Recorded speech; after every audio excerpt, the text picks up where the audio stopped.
Cette fois-ci, les joueurs du SCO ont bien retenu la leçon.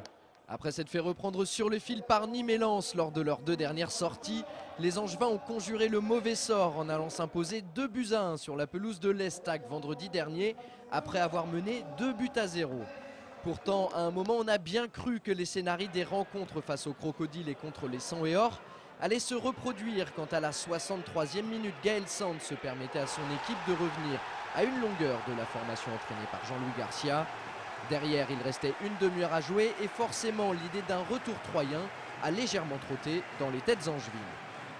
C'est logique qu'on se le dise un petit peu, maintenant on est dans le match et au lieu de se dire ça, il faut se dire bon, cette fois ça va pas nous arriver, on va tout faire pour que ça se passe bien.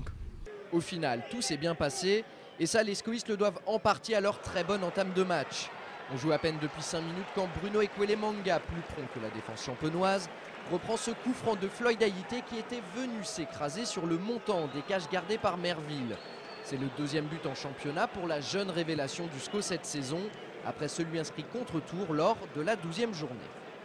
À la demi-heure de jeu, la bande à Philippe Brunel enfonce un peu plus le clou en doublant la mise grâce à Jean-François Rivière.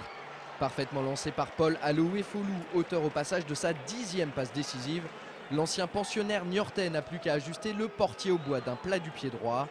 Avec cette troisième réalisation en championnat, Jean-François Rivière signe un retour gagnant après avoir été écarté du groupe il y a une semaine pour la réception de Lens.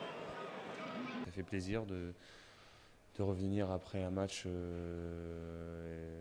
j'ai, par des choix tactiques, été écarté, revenir et marquer et puis faire ce qu'il faut pour l'équipe. C'est ce qu'il fallait faire, je l'ai fait et puis voilà, il faut continuer.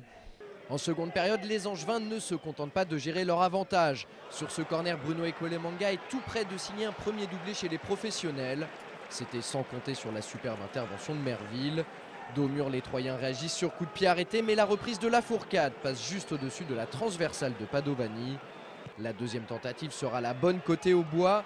Suite à ce nouveau coup de pied arrêté, Sand se devance Rivière et place une tête quasi imparable. On joue la 63e minute, Angers ne mène plus que 2-1. On aurait pu penser que dans les 10 dernières minutes on aurait souffert, mais c'est justement là où on a eu plus le ballon et on a eu le plus d'occasions. Tout d'abord par Paul Aloé-Folou, mais pour une fois, l'attaquant camerounais rate son contrôle.